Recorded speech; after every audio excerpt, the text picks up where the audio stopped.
Lucas 12, 47 e o 48, eu vou ler ali no Data Show para a gente ter uma versão só. Diz assim: E o servo que soube a vontade do seu senhor e não se aprontou, nem fez conforme a sua vontade, será castigado com muitos açoites.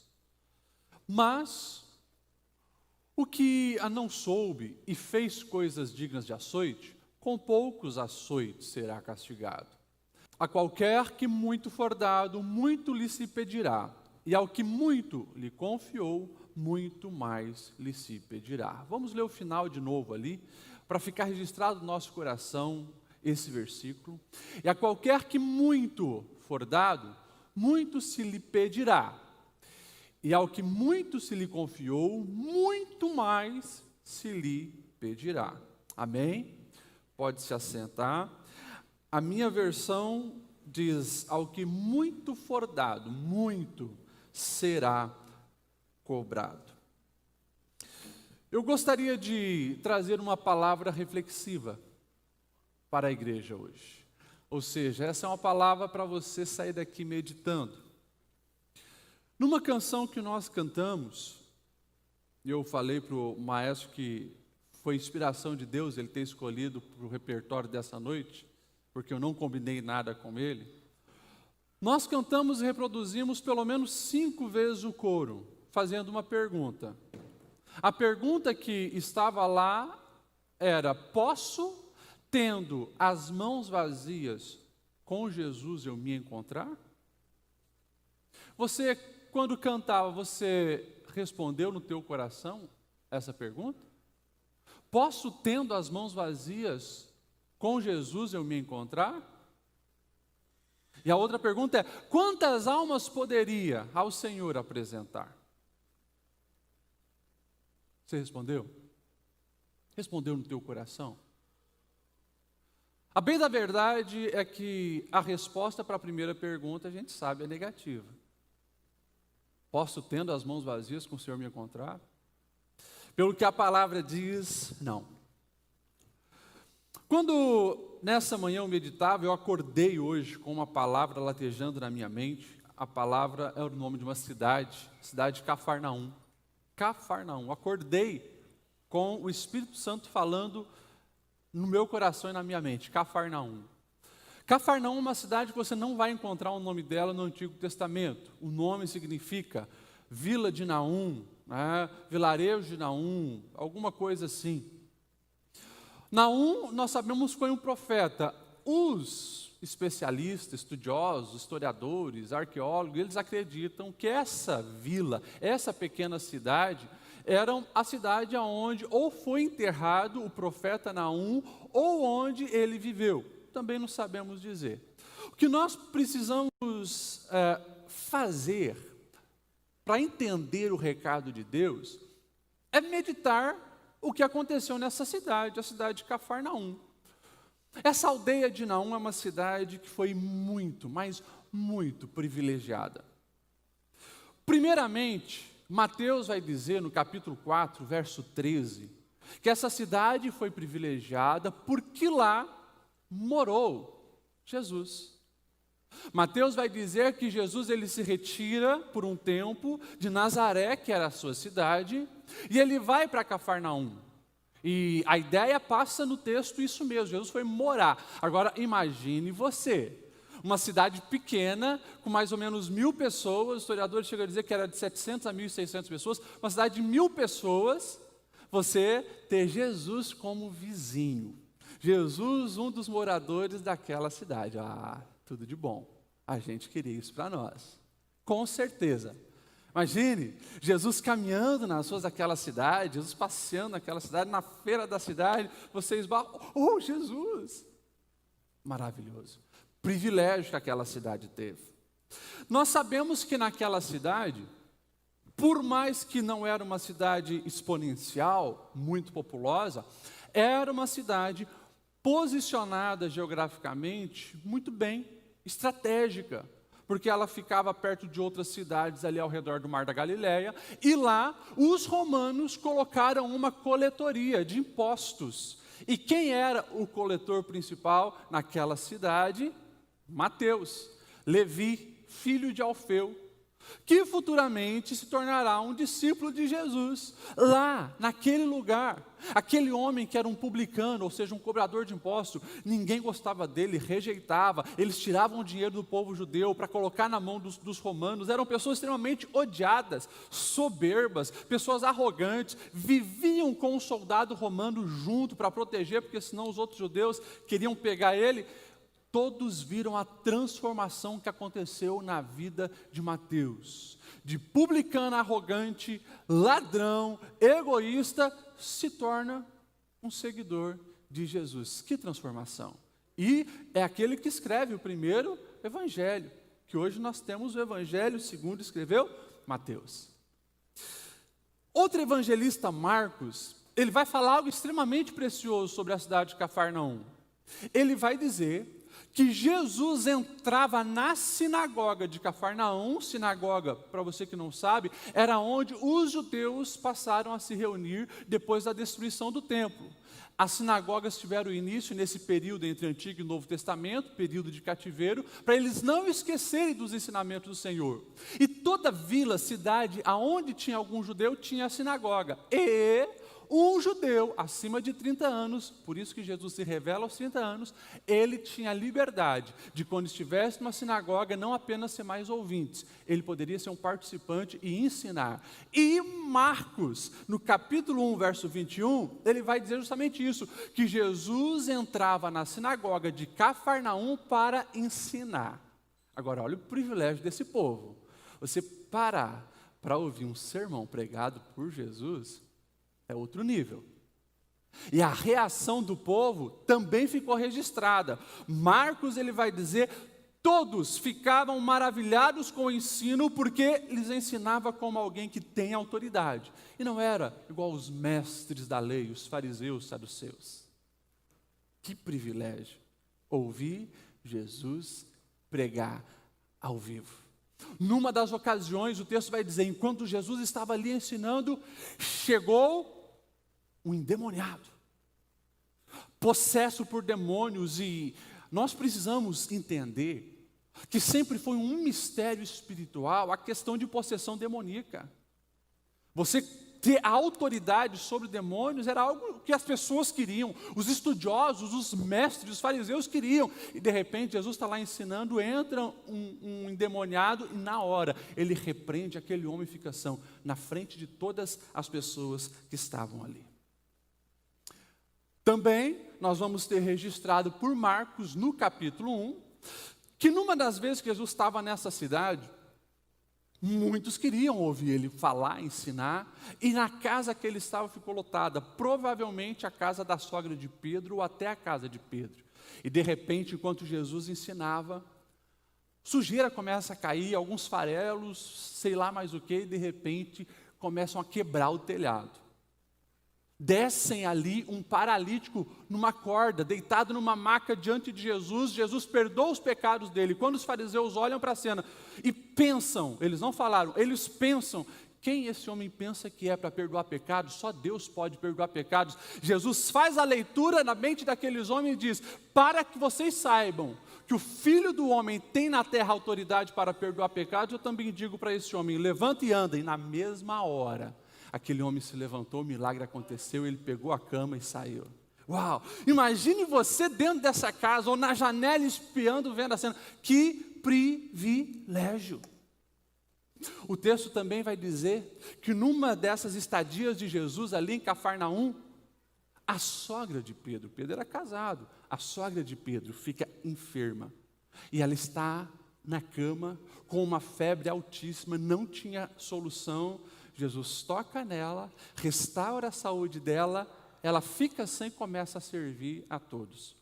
A fama de Jesus se espalha tanto que o autor vai dizer que nesse dia, muitos vieram naquela casa, endemoniados, com enfermidades, e Jesus curou a todos. Imagine, 1000 pessoas naquela cidade, quem sabe outras pessoas de fora para ver Jesus, de repente, aquele amigo que você se lembra, está enfermo, você leva lá, ele é curado.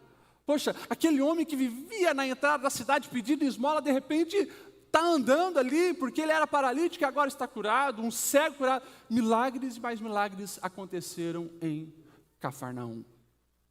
Milagres grandes, mas também milagres aparentemente simples. Naquela estação de cobrança de imposto, nós sabemos que em um momento eles começam a questionar Jesus, né, e chegam para Pedro e diz: esse teu mestre não paga imposto? E daí Jesus chega para Pedro: Pedro, para que eles não fiquem murmurando, vai ali no mar, joga o anzol, e o primeiro peixe que você pegar, vai estar lá a moeda certa de 4 denários para pagar o meu e o teu imposto. Imagine Pedro, pescador, centenas de milhares de peixes naquele mar, o peixe que ele pega está lá. Pedro deve ter falado isso para todo mundo, os milagres que Jesus fazia. Eu quero que você entenda que o povo de Cafarnaum era um povo privilegiado. Quem concorda que o povo de Cafarnaum era privilegiado? Amém? Muito bem. E nós? Somos privilegiados, sim ou não? Quem se acha privilegiado?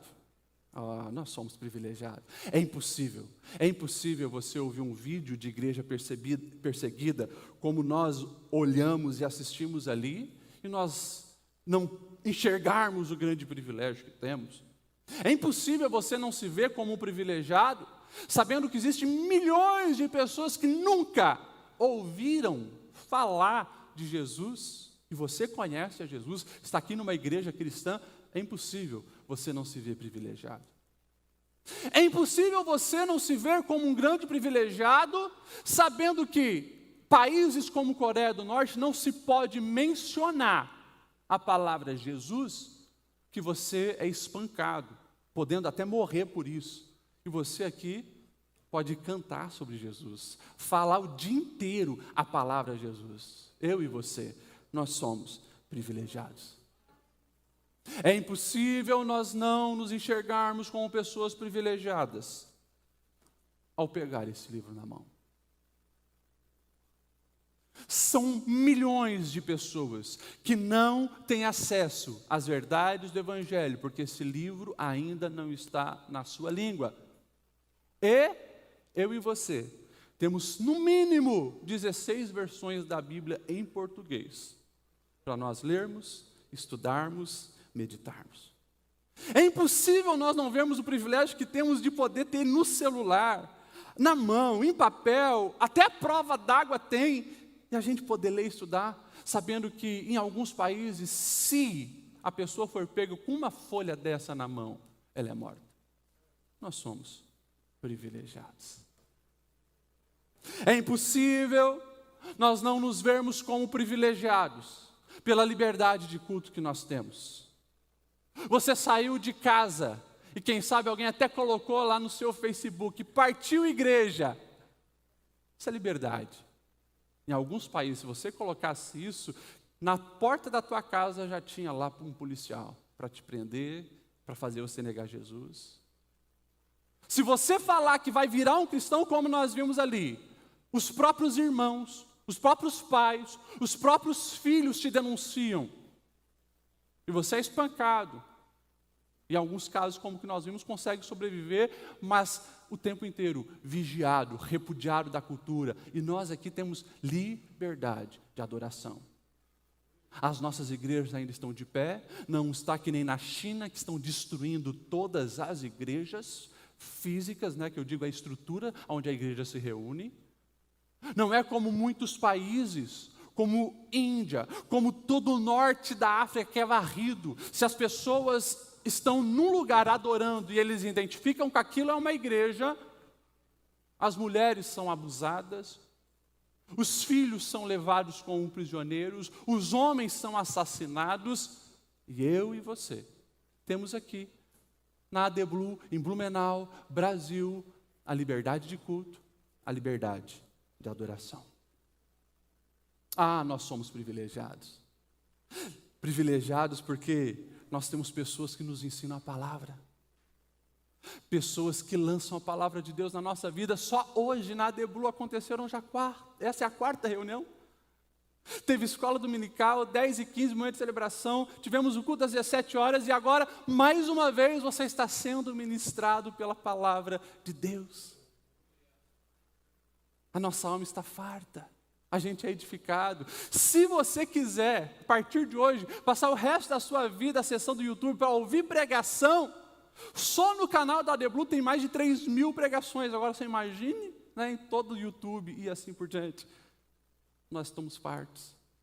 Tem muitos países que qualquer canal ou meio de comunicação cristão é boicotado e eles não têm acesso. O que eu quero que você entenda? Eu quero que você entenda que assim como Cafarnaum foi muito privilegiado, eu e você também somos privilegiados.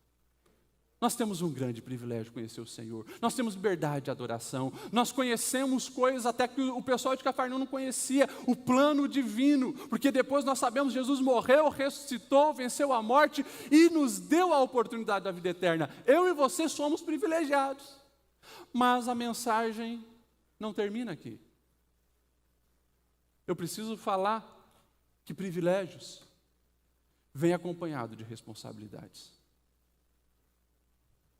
Eu preciso falar para você do evangelho pleno. Não apenas a metade do evangelho que nós gostamos, a metade do evangelho a gente ama. Sobre a graça de Jesus. Essa graça que me alcançou, essa graça que perdoa os meus pecados, essa graça que me deu um novo rumo para a vida, essa graça que gerou esperança na minha alma, essa graça que me gera salvação. Essa graça, como é bom ouvir falar dela, como é bom ouvir falar do amor de Jesus que deu a sua vida por nós, como é bom recitar João 3,16, porque Deus amou o mundo que deu o seu Filho. Como é bom, isso é evangelho, mas não é tudo. Não é tudo. Porque a outra metade do evangelho tem sido esquecida pelos países cristãos. A outra metade do evangelho diz: você foi alcançado por essa graça para um propósito.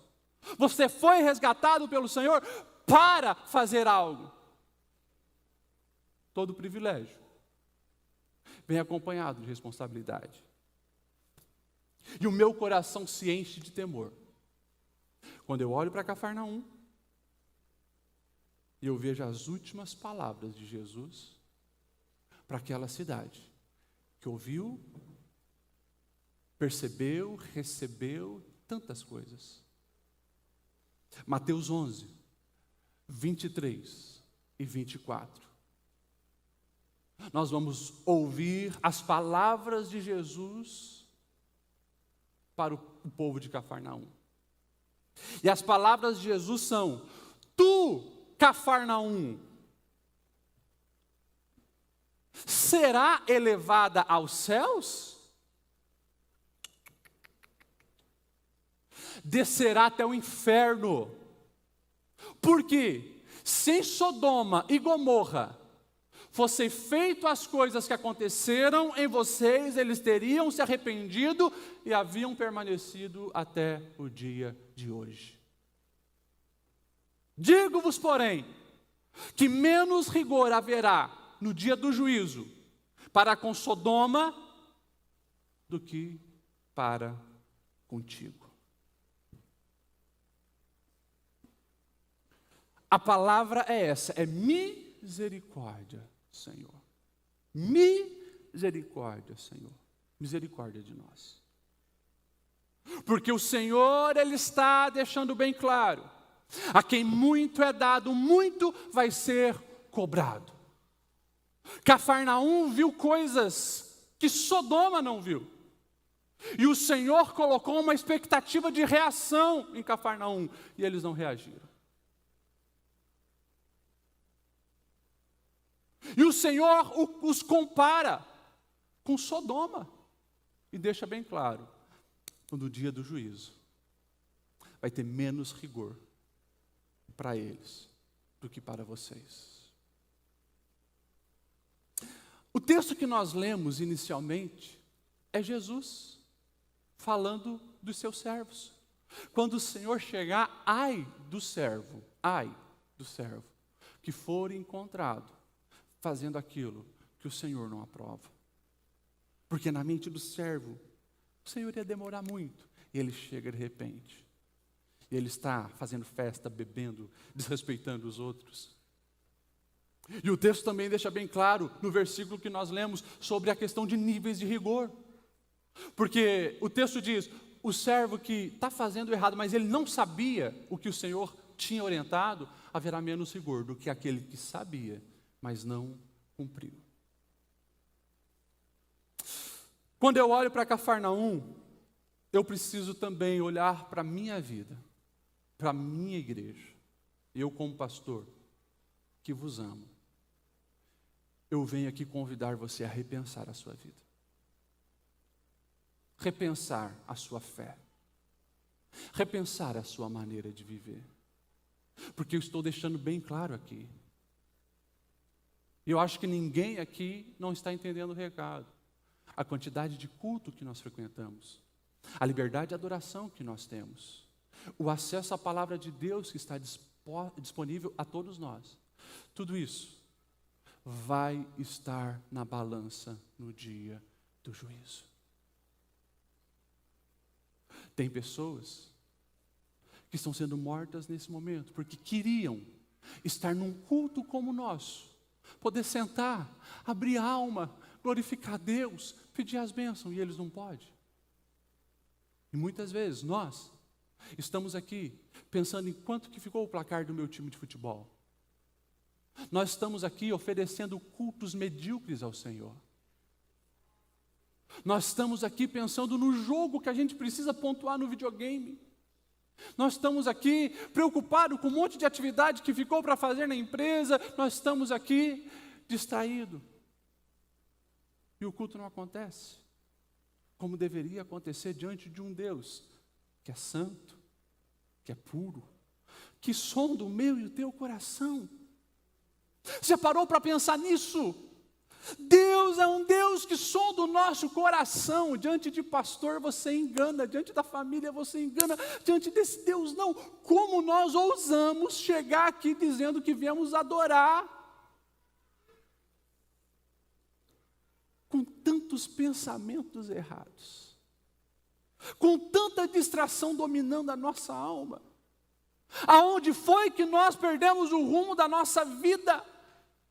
Aonde existe uma pessoa ímpia que vive para esse mundo pensando apenas em dinheiro, fama, poder, se iguala na minha maneira de viver.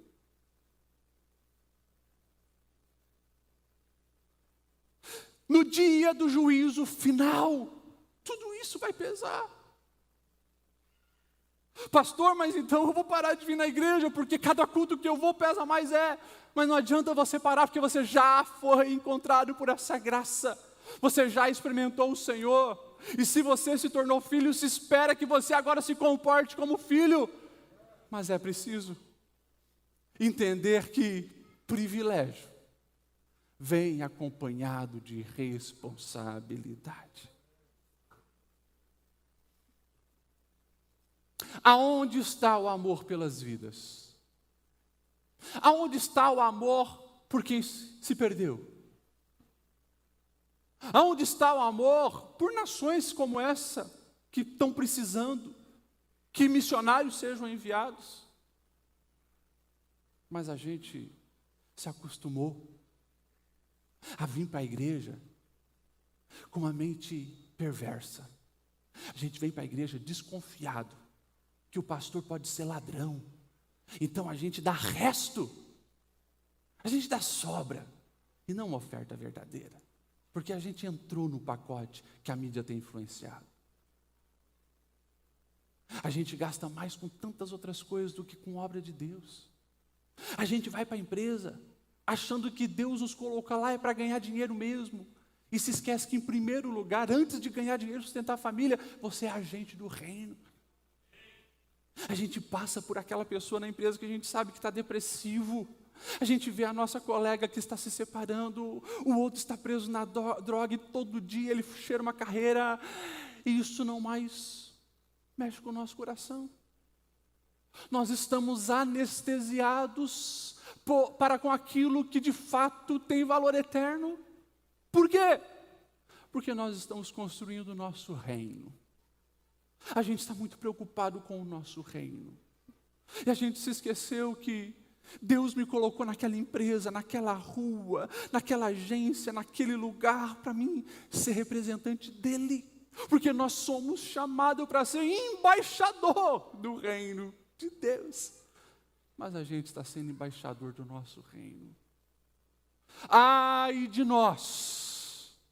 Porque no dia do juízo, tudo isso estará diante de Deus. E eu, como pastor, eu preciso, porque vos amo, falar bem claramente que não se chega no céu tendo as mãos vazias. Não se chega no céu vivendo apenas metade do evangelho, o evangelho que é para mim, para mim, para mim. Isso não é evangelho. O evangelho é o evangelho que me transforma para transformar outras vidas. Me encontra para me chorar pelas almas. Qual foi o último dia que você derramou lágrimas por um perdido? Por alguém que se perdeu? Qual foi a última vez que a sua alma doeu?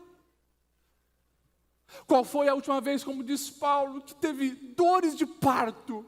É claro que não era literalmente, ou talvez estava tendo muita dor, mas o que ele está querendo dizer é, para gerar vidas dói. Há um preço a pagar, mas a gente está tão confortável na nossa bolha.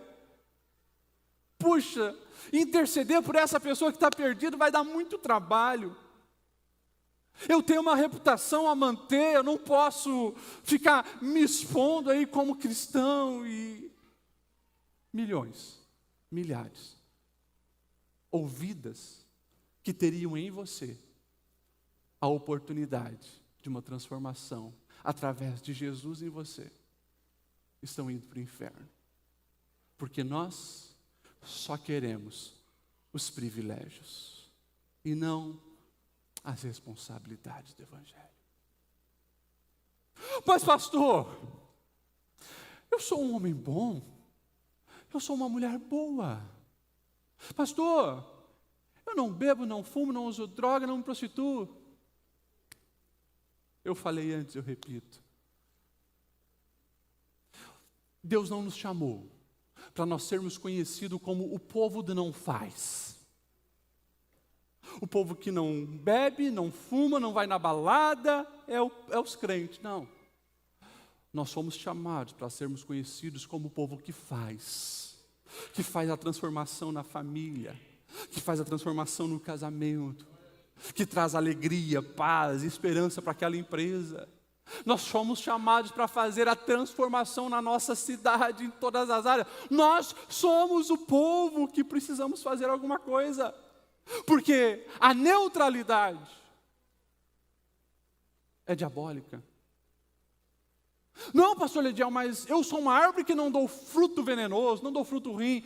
Mas se você já não está dando fruto, você evidencia que não está em Cristo. E não é o pastor Lediel que está falando. É o Senhor Jesus, João 15, eu sou a videira verdadeira, vocês são os ramos, quem está em mim dá fruto, quem não dá fruto é cortado e lançado fora. Porque é impossível você ter a seiva do Senhor em você, e você não dá fruto, e fruto em abundância. Eu sei que a palavra é dura, eu sei que a palavra é difícil, mas nós precisamos, como igreja de Blumenau, vamos falar de nós aqui, nós precisamos repensar a nossa maneira de viver. Eu não quero ser comparado com a cidade de Cafarnaum, que teve tantos privilégios e não reagiu ao Senhor.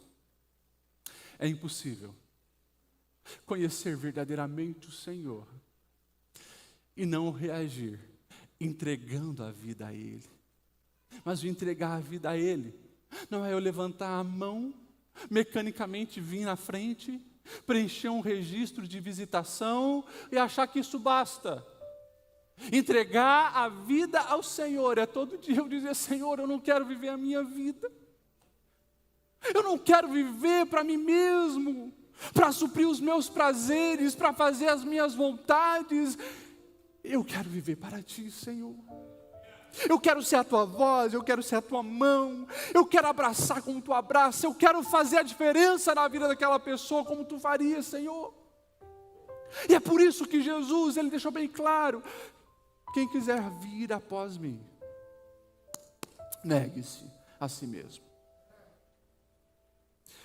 Essa é a chave, desde o início essa é a chave para você frutificar.